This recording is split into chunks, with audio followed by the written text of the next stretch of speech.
ವೀಕ್ಷಕರೇ, ಇದು Ramzan question time. ಹೌದು, ರಂಜಾನ್ನ ಉಪವಾಸಕ್ಕೆ ಸಂಬಂಧಪಟ್ಟಂತೆ ಹಲವರಲ್ಲಿ ಹಲವು ಪ್ರಶ್ನೆಗಳಿರ್ತವೆ. ಇದು ಧಾರ್ಮಿಕವಾಗಿ ಕೆಲವು ಪ್ರಶ್ನೆಗಳು, ಸಾಮಾಜಿಕವಾಗಿ ಇನ್ನೊಂದಿಷ್ಟು ಪ್ರಶ್ನೆಗಳು, ಹಾಗೆಯೇ ಆರೋಗ್ಯದ ವಿಷಯದಲ್ಲೂ ಕೂಡ ಪ್ರಶ್ನೆಗಳು ಇರ್ತವೆ.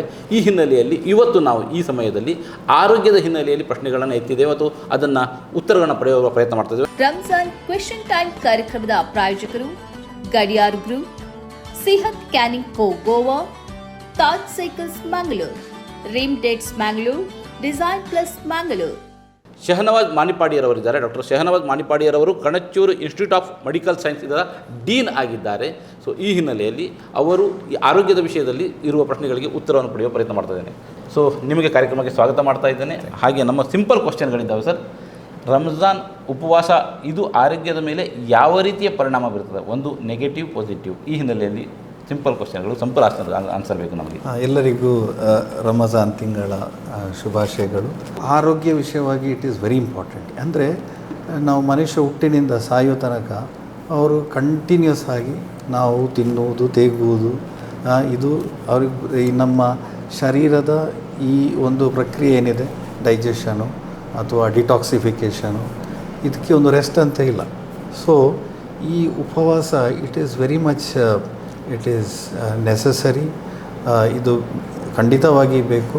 ಕೆಲವರು ಈ ಧಾರ್ಮಿಕವಾಗಿ ಅಲ್ಲದಿದ್ದರೂ ಸೈಂಟಿಫಿಕಲಿ ಇಂಟರ್ಮಿಟೆಂಟ್ ಫಾಸ್ಟಿಂಗ್ ಈಗ ಯಾರು ವಿಜ್ಞಾನಿಗಳು ಅದು ಬೇಕಂತ ಅವರು ಅರಿತುಕೊಂಡಿದ್ದಾರೆ. ಸೊ ಹೇಗಿದ್ದರೂ ಈಗ ಧರ್ಮವು ಮನುಷ್ಯನ ಒಳಿತಿಗಾಗಿ ದೇವರು ಮಾಡಿರೋದು, ಅದರಲ್ಲಿ ಆ ಎಲಿಮೆಂಟ್ಸ್ ಎಲ್ಲ ಇರುತ್ತೆ. ಸೊ ಈಗ ಧಾರ್ಮಿಕವಾಗಿ ಈ ನಾವು ರಂಜಾನ್ ಉಪವಾಸನ ಕೈಗೊಳ್ಳೋದ್ರಿಂದ ಬರೀ ಆರೋಗ್ಯ ಅಥವಾ ಶರೀರ ಸಮಸ್ಯೆಗಳಿಗೆ ಮಾತ್ರ ಅಲ್ಲ, ಇದು ತುಂಬ ರೀತಿಯಲ್ಲಿ ಅವನಿಗೆ ಸಹಾಯ ಆಗ್ತದೆ. ಮೆಂಟಲ್ ಸ್ಟ್ರೆಸ್, ಅವನು ಉಪವಾಸ ಕೈಗೊಳ್ಳುವಾಗ ಅವನೊಂದು ಮೆಂಟಲ್ ಫ್ರೇಮ್ ಬೇರೆಯೇ ಇರುತ್ತೆ. ಅವನಿಗೊಂದು ಬಡವರ ಹತ್ರ ಒಂದು ಅನುಕಂಪ ಬರುತ್ತೆ. ಕೆಲವರು ತುಂಬ ಮಹದಾಸೆ ಎಲ್ಲ ಇಟ್ಕೊಂಡಿರ್ತಾರೆ. ಸೊ ಈ ವಿಲ್ ಗೆಟ್ ರಿಆರ್ಗನೈಸ್ಡ್ ಇದರಲ್ಲಿ ಉಪವಾಸದಲ್ಲಿ. ಬರೀ ಇದು ಆರೋಗ್ಯ ಅಂತ ಹೇಳ್ಕೊಳ್ಳಿಕ್ಕೆ ಬರೋದಿಲ್ಲ. ನಮ್ಮ ಪಚನ ಕಾರ್ಯ ಏನು, ಡೈಜೆಷನ್ ಏನಿದೆ, ಅಥವಾ ನಮ್ಮ ಗ್ಯಾಸ್ಟ್ರೋ ಇಂಟೆಸ್ಟೈನಲ್ ಸಿಸ್ಟಮನ್ನು ಸ್ಟ್ರೀಮ್ಲೈನ್ ಮಾಡುವಂಥದ್ದು, ಹಾಗೆ ಅಂತ ಮಾತ್ರ ನಾವು ಅದನ್ನು ತಗೊಳ್ಬಾರ್ದು. ಬಹುಮುಖ್ಯವಾಗಿ ಅದಕ್ಕೆ ಬೇಕಾಗಿ ಎಲ್ಲ ಈ ರಂಜಾನ್ ಫಾಸ್ಟಿಂಗ್ ಮಾಡಿರೋದು ಕೂಡ.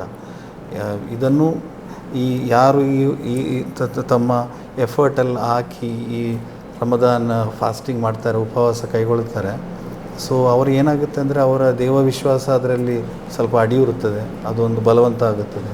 ಒಂದು ಉತ್ತಮ ವ್ಯಕ್ತಿಯಾಗಿ ಮಾರ್ಪಾಡು ಆಗುತ್ತೆ, ಶಿಸ್ತು ಬರುತ್ತೆ. ಅವನು ರಮದಾನ್ ಫಾಸ್ಟಿಂಗ್ಲಿ ಅವನಿಗೆ ಬೆಳಿಗ್ಗೆ ಏಳಬೇಕು, ಆಹಾರ ಸೇವಿಸಬೇಕು. ಅಂದರೆ 12-14 ಗಂಟೆ ಅವನು ಉಪವಾಸ ಮಾಡ್ತಾನೆ. ಸೊ ಒಂದು ಅವನ ಇಡೀ ಜೀವನದಲ್ಲಿ ಒಂದು ಅದು ಚೇಂಜಸ್ ಬರುತ್ತೆ. ಅವನು ಬೇಗ ಮಲಗ್ತಾನೆ, ದೇವಾರಾಧನೆಯಲ್ಲಿ ಅವನನ್ನು ಅಳವಡಿಸ್ತಾನೆ, ಬೆಳಿಗ್ಗೆ ಹೇಳ್ತಾನೆ, ದಿನಪೂರ್ತಿ ಉಪವಾಸ ಮಾಡೋದ್ರಿಂದ ಏನೊಂದು ತಿನ್ನಬೇಕು, ಕುಡಿಬೇಕು ಅದು ಮಾಡ್ತಾನೆ, ಮತ್ತು ಕುರಾನ್ ಪಾರಾಯಣ ಮಾಡ್ತಾನೆ. ಈಗ ಮತ್ತು ಒಳ್ಳೆ ಕಾರ್ಯಗಳನ್ನೇ ಮಾಡ್ತಾನೆ. ಅವನಿಗೆ ಕೋಪ ಬರಬಾರ್ದು, ಸುಳ್ಳು ಹೇಳಬಾರ್ದು, ಒಳ್ಳೆಯದನ್ನೇ ನೋಡ್ತಾನೆ, ಒಳ್ಳೆಯ ವಿಚಾರವನ್ನೇ ಇಟ್ಕೊಳ್ತಾನೆ, ಕೆಟ್ಟದನ್ನು ಯಾವುದನ್ನು ಕೇಳುವುದಿಲ್ಲ, ಮಾಡಲಿಕ್ಕೆ ಹೋಗೋದಿಲ್ಲ. ಹಾಗೆ ಮಾಡಿದರೆ ದೆರ್ ಇಸ್ ಅ ಕ್ಯಾಚ್, ಅವನ ಉಪವಾಸ ಬ್ರೇಕ್ ಆಗ್ತದೆ.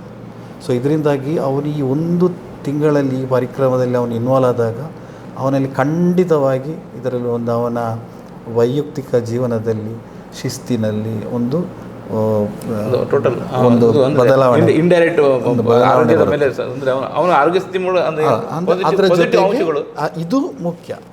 ಇದಾದಮೇಲೆ ಆರೋಗ್ಯ ಕೂಡ ಇದರಲ್ಲಿ ಖಂಡಿತವಾಗಿ ಡಿಟಾಕ್ಸಿಫಿಕೇಷನ್. ನೋಡಿ, ದಿನಪೂರ್ತಿ ತಿಂದು ಕುಡಿದವರಿಗೆ ಅದು ಈ ಲಿವರಿಗಾಗಿ, ಕಿಡ್ನಿಗಾಗಲಿ ಯಾವುದಕ್ಕೂ ರೆಸ್ಟ್ ಇಲ್ಲ. ಗ್ಯಾಸ್ಟ್ರೋ ಇಂಟೆಸ್ಟೈನಲ್ ಸಿಸ್ಟಮ್ಗಾಗಿ, ಸ್ಟಮಕ್ಗಾಗಿ, ಕೊಲೋನ್ಗೆ ಆಗಲಿ, ಯಾವುದು ಕರುಳಿಗೆ ಯಾವುದಕ್ಕೂ ರೆಸ್ಟ್ ಅಂತ ಇರೋದಿಲ್ಲ.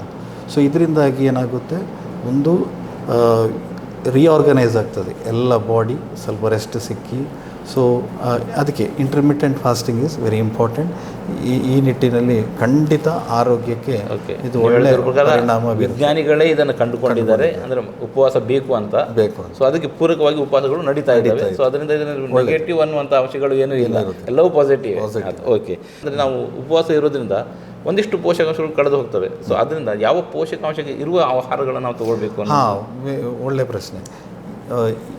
ಉಪವಾಸ ಮಾಡುವವನು ಸ್ವಲ್ಪ ಮುನ್ನೆಚ್ಚರಿಕೆ ವಹಿಸಬೇಕಾಗ್ತದೆ. ಅಂದರೆ ದಿನಪೂರ್ತಿ ಅವನಿಗೆ ಉಪವಾಸ ಮಾಡೋದ್ರಿಂದ ಈ ದೈನಂದಿಕ ಓಡಾಟ ಕೆಲಸ ಎಲ್ಲ ಇರುವುದರಿಂದ ಸ್ವಲ್ಪ ಈ ಶುಡ್ ಬಿ ರೆಸ್ಪಾನ್ಸಿಬಲ್.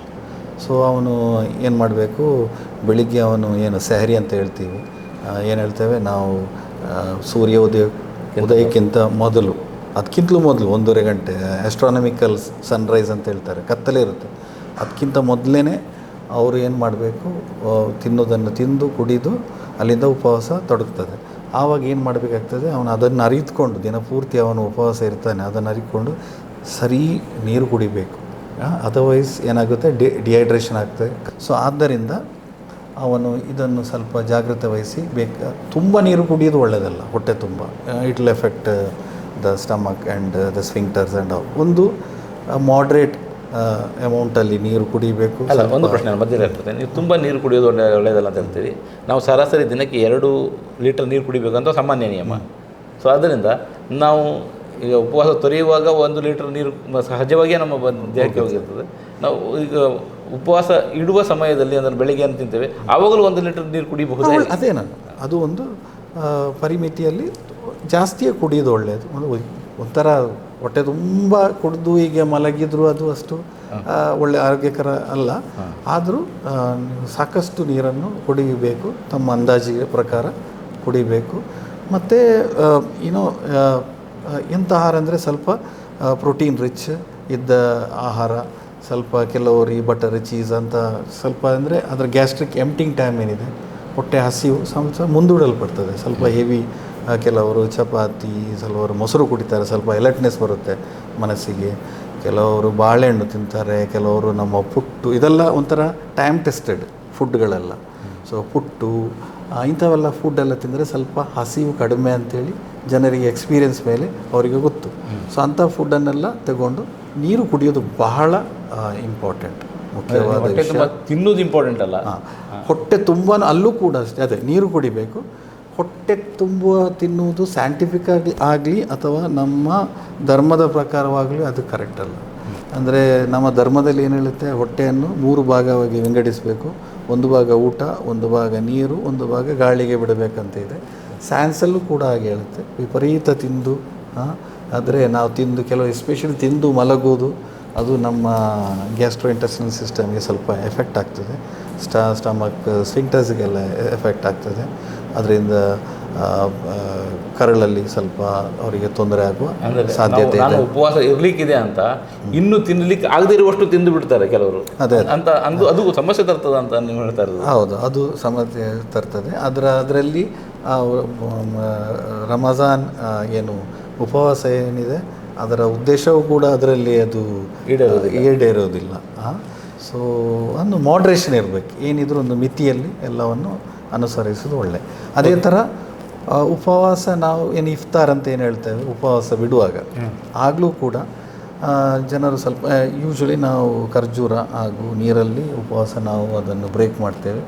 ಸೊ ತದನಂತರ ನನಗೆ ಯಾವುದು ಅದೇ ಥರ ಫುಡ್ಡೆಲ್ಲ ಇಟ್ಟಿರ್ತೇವೆ, ಏನೋ ಲೈಟಾಗಿ ನಮಗೆ ಒಂದು ಕಂಫರ್ಟ್ ಆಗುವ ಹಾಗೆ, ಒಂದು ಮಿತವಾದ ಒಂದು ಕಂಫರ್ಟಾಗಿ ತಿನ್ನುವಂಥ ಏನಿದೆ ಲಿಕ್ವಿಡ್ ಫುಡ್ಸ್, ಹಾಗೆ ಅದನ್ನೆಲ್ಲ ತಗೊಳ್ಬೇಕು. ಸೊ ತಗೊಂಡು ಅದನ್ನು ಕೆಲವರು ಏನು ಮಾಡ್ತಾರೆ, ಈಗ ನಾವು ನಮ್ಮ ಮುಂದೆ ಎಲ್ಲ ಕಣ್ಣು ಮುಂದೆ ಎಲ್ಲ ಫ್ರೂಟ್ ಅದು ಆಹಾರ ಸಾಧನಗಳೆಲ್ಲ ಇರ್ತವೆ, ಆದರೆ ಶರೀರಕ್ಕೆ ಅದು ಗೊತ್ತಿರೋದಿಲ್ಲ. ಸಡನ್ ನಾವು ಅದನ್ನು ಹಾಗೆ ಎಲ್ಲವನ್ನು ಒಟ್ಟಾಗಿ ಖಾಲಿ ಹೊಟ್ಟೆಗೆ ಅಷ್ಟೆಲ್ಲ ಹೊಟ್ಟೆಗೆ ಸರಿಯಲ್ಲ. ಸೊ ಕೆಲವರು ಅದಕ್ಕಾಗಿ ಸ್ವಲ್ಪ ನೀರು ಇದು ಏನೋ ಹಣ್ಣು ಹಂಪಲು ತಿಂದು, ಮತ್ತು ಕೆಲವರಿಗೆ ಈ ಟೀ ಕುಡಿಯೋ ಅಭ್ಯಾಸ ಇರುತ್ತೆ, ಟೀ ಕಾಫಿ ಎಲ್ಲ, ಅದನ್ನು ಏನೋ ಏನಿರ್ತದೆ ಸಮೋಸ ಆಗಲಿ ಅಥವಾ ರೋಲ್ಸ್ ಆಗಲಿ, ಪ್ಯಾಟೀಸ್, ಬಜ್ಜಿ ಅದೆಲ್ಲ ತಿಂದು ಸ್ವಲ್ಪ ಟೀ ಕುಡಿದು ಆಮೇಲೆ ಏನು ನಮ್ಮ ನಮಾಜ್ ಏನಿದೆ ಅದನ್ನು ಗ್ಯಾಪ್ ಬಿಟ್ಟು ತಿನ್ನೋದು ಒಳ್ಳೆಯದು. ಒಮ್ಮೆಲೆ ತಿಂದು ತೇಗಿ ಒಂದು ಥರ ಕ್ಷೀಣ ಆವರಿಸ್ತದೆ, ಹಾಗೆ ಅದು ಸರಿಯಲ್ಲ, ಅಂಥದ್ದು ಸರಿಯಲ್ಲ ಅಂತ. ಅದಕ್ಕಾಗಿ ಏನು ಮಾಡಬೇಕಂದ್ರೆ ಒಂದು ಸ್ವಲ್ಪ ತಿಂದು ನಮಾಜನ್ನೆಲ್ಲ ಮಾಡಿ ಪುನಃ ಬಂದು ಅದನ್ನು ಏನೆಲ್ಲ ಇಟ್ಟಿದ್ದಾರೆ, ಭಾಳ ಕಡೆ ಆಹ್ವಾನೆಲ್ಲ ಬರುತ್ತೆ ಇಫ್ತಾರಿಗೆ. ಸೊ ಅದನ್ನು ಒಂದು ಬಿಟ್ಟು ಬಿಟ್ಟು ತಿನ್ನೋದು ಒಳ್ಳೆಯದು. ಮತ್ತು ರಾತ್ರಿ ತುಂಬ ಆರಾಧನೆಗಳಲ್ಲಿದೆ, ತರಾವಿ ಇದೆ, ಇಶಾ ಇದೆ, ಅದೆಲ್ಲ ಮಾಡಿಕೊಂಡು ಪುನಃ ಏನಾದರೂ ಮಲಗೋದಕ್ಕಿಂತ ಮೊದಲು ಸ್ವಲ್ಪ ಏನಾದರೂ ತಿಂದು, ಮತ್ತು ಅದು ಎಲ್ಲದಕ್ಕೂ ಒಂದು ಮಿತ ಇದ್ದರೆ ಎಲ್ಲ ಮಿತಿಯಲ್ಲಿ ಮಿತಿಯಲ್ಲಿ ಇನ್ಯಾವತ್ತೂ ನಾವು ತಿನ್ನಲಿಕ್ಕೆ ಸಾಧ್ಯ ಇಲ್ಲ ಅನ್ನುವಂಥ ಗಡಿಬಿಡಿಯಲ್ಲಿ ಹಪಾಪಿಯಲ್ಲಿ ತಿನ್ನೋದು ನಿಮ್ಮ ಆರೋಗ್ಯದ ಮೇಲೆ ದುಷ್ಪರಿಣಾಮ ಬೀರುತ್ತದೆ. ಬಟ್ ಉಪವಾಸದ ಏನು ಉದ್ದೇಶ ಅದು ಈಡೇರೋದು. ಅದು ಈಡೇರಿ. ಸರಿ, ಓಕೆ. ಇನ್ನು ನಾವು ವಿಷಯಕ್ಕೆ ಬರೋದಾದರೆ ಮುಖ್ಯವಾಗಿ ಅನಾರೋಗ್ಯ ಸಮಸ್ಯೆ ಇದೆ. ಕಿಡ್ನಿ, ಮಧುಮೇಹ, BP, ಹೃದಯ ರೋಗ ಇವೆಲ್ಲವೂ, ಮತ್ತು ಮಹಿಳೆಯರಿಗಾಗಿದ್ರೆ ಪ್ರೆಗ್ನೆನ್ಸಿ ಅಥವಾ ಸಮಸ್ಯೆಗಳಿರ್ತವೆ. ಸೊ ಇಂಥ ಸಮಸ್ಯೆಗಳಿದ್ದಾಗ ಇದು ಉಪವಾಸ ಇರಬೇಕಿದ್ದರೆ ಏನು ಪರಿಣಾಮವಾಗ್ತದೆ, ಅಥವಾ ಹೇಗೆ ಇರಬೇಕು, ಇದಕ್ಕೆ ಆಲ್ಟರ್ನೇಟ್ ಏನಾದ್ರು ಇದೆಯಾ, ಅಥವಾ ಅವ್ರು ಬಿಟ್ಟುಬಿಡ್ಬೇಕು ಉಪವಾಸ, ಹೇಗೆ ಅದು? ಈಗ ಧರ್ಮದಲ್ಲೂ ಕೂಡ ಕ್ಲಿಯರ್ ಕಟ್ಟಾಗಿ ಹೇಳಿದೆ, ಯಾರು ದೀರ್ಘ ಪ್ರಯಾಣ ಮಾಡ್ತಾರೋ ಅವನಿಗೆ ಉಪವಾಸ ಮಾಡೋ ಅವಶ್ಯಕತೆ ಇಲ್ಲ. ಮತ್ತು ಯಾರಿಗೂ ರೋಗ ಇದ್ದರೆ, ಜನರಲ್ ಆಗಿ ಏನೇ ರೋಗ ಇದ್ದರೂ ಅವನು ಆವಾಗ ಕಡ್ಡಾಯವಾದರೂ ಕೂಡ ರಂಜಾನ್ ಮಂತಲ್ಲಿ ತಿಂಗಳಲ್ಲಿ ಅವನು ಅದನ್ನು ಪೋಸ್ಟ್ಪೋನ್ ಮಾಡಿ ಮತ್ತೆ ಯಾವುದಾದ್ರೂ ಒಂದು ದಿನದಲ್ಲಿ ಅವನು ಅದನ್ನು ಕಂಪ್ಲೀಟ್ ಮಾಡ್ಬೋದು. ಎಷ್ಟು ಅವನು ಉಪವಾಸ ಬಿಟ್ಟಿದೆಯೋ ಅಷ್ಟನ್ನು ಅವನು ಮುಂದಕ್ಕೆ ಅದನ್ನು ಆ ಕ್ಷಣದ ಆರೋಗ್ಯ ಸಮಸ್ಯೆಯನ್ನು ನೋಡಿಕೊಂಡು ಮಾಡಬೇಕು. ಅದೇ ಥರ ವೃದ್ಧಾಪ್ಯ, ಗರ್ಭಿಣಿ ಸ್ತ್ರೀಯರು ಅವರಿಗೂ ಒಂದು ಧರ್ಮದಲ್ಲಿ ಅನುಕೂಲತೆ ಇದೆ. ಇದು ಬಿಟ್ಟು ನೀವೀಗ ಡಯಾಬಿಟಿಸ್ ಹೇಳಿದ್ರಿ, ಡಯಾಬಿಟಿಸಲ್ಲಿ ಬೋರ್ಡರ್ ಲೈನ್ ಡಯಾಬಿಟಿಸ್, ಏನು ಪ್ರೀ ಡಯಾಬಿಟಿಕ್ ಅಂತ ಹೇಳ್ತಾರೆ, ಅದು ಅಷ್ಟೇನು ಸಿವಿಯರ್ ಆದ ಡಯಾಬಿಟಿಸ್ ಅಲ್ಲ. ಹಾಗಿದ್ದರೆ ಅವನು ಖಂಡಿತವಾಗಿ ಫಾಲೋ ಮಾಡ್ಬೋದು. ಮತ್ತು ಯಾರಾದರೂ ಇನ್ಸುಲಿನ್ ತಗೊಳ್ಳೋರಿದ್ದರೆ ಹಾಗೆಲ್ಲ ಇದ್ದರೆ ಅದು ಡಾಕ್ಟ್ರನ್ನವರು ಒಮ್ಮೆ ಕನ್ಸಲ್ಟ್ ಮಾಡಿ ಅದರ ಡೋಸಸ್ ಟೈಮಿಂಗು ಡೋಸಸ್ ಅದನ್ನೆಲ್ಲ ಚೇಂಜ್ ಮಾಡಿಕೊಂಡು ಖಂಡಿತ ಅದನ್ನು ಮಾಡ್ಬೋದು. ಅವರು ಬೇಡ ಅಂದರೆ ಖಂಡಿತವಾಗೂ ಧರ್ಮದಲ್ಲೂ ಅನುಕೂಲತೆ ಇದೆ, ಅವರಿಗೆ ಮಾಡೋ ಅಗತ್ಯ ಇಲ್ಲ. ಮತ್ತು ಅದಕ್ಕೆ ಏನೋ ಒಂದು ಕ್ರಮ ಇದೆ, ಒಂದು ಅದು ಇಷ್ಟು ಒಂದು ಯಾರಿಗಾದರೂ ನೀಡಿ ಪೀಪಲ್ಗೆ, ಅಂದರೆ ಜನರಿಗೆ ದಾನ ಮಾಡಿ ಅದನ್ನು ಸರಿದೂಗಿಸ್ಬೋದು. ಸೊ ಇಂಥ ಅರೇಂಜ್ಮೆಂಟು ನಿಮ್ಮ ಧರ್ಮದಲ್ಲಿ. ವೈದ್ಯರು ಬೇಡ ಅಂತ ಹೇಳುವಾಗ ಅದನ್ನು ಮಾಡಬೇಡಿ ಅಂತ ಮಾಡಬೇಡಿ, ಅಗತ್ಯ ಇಲ್ಲ. ಧರ್ಮದಲ್ಲೂ ಅದಕ್ಕೆ ಅನುಕೂಲತೆ ಇದೆ. ಆರೋಗ್ಯ ಚೆನ್ನಾಗಿದ್ದರೆ ಉಪವಾಸ ಇಡಿ, ಆರೋಗ್ಯ ಚೆನ್ನಾಗಿಲ್ಲ ಅಂತ ಹೇಳಿದ್ರೆ ಅದನ್ನು ಇನ್ನಷ್ಟು ಕಳಿಸ್ಬೇಕು. ಅಂದರೆ ಉಪವಾಸ ಎನ್ನುವುದು ನಿಮ್ಮ ಆರೋಗ್ಯ ಅನ್ನುವುದು ಇನ್ನಷ್ಟು ಆರೋಗ್ಯವಂತರನ್ನಾಗಿ ಮಾಡಲಿಕ್ಕೆ. ಸೊ ಅದನ್ನು ಅರಿತುಕೊಂಡು ನೀವು ಉಪವಾಸ ಇಡುವ ಅನ್ನೋಂಥ ಮಾಹಿತಿಯನ್ನು ಕೊಟ್ಟಿದ್ದಾರೆ. ಸೊ ಇವತ್ತಿನ ಕಾರ್ಯಕ್ರಮದಲ್ಲಿ ಭಾಗವಹಿಸಿದ್ದೀರಿ, ಮಾಹಿತಿಯನ್ನು ಕೊಟ್ಟಿದ್ದೀರಿ, ನಿಮಗೆ ಧನ್ಯವಾದ. Thank you. Your brand deserves more attention, more leads, more growth. From powerful digital marketing that drives results to smart software solutions that streamlines your business and high quality printing that makes your brand stand out, then there's our publicity.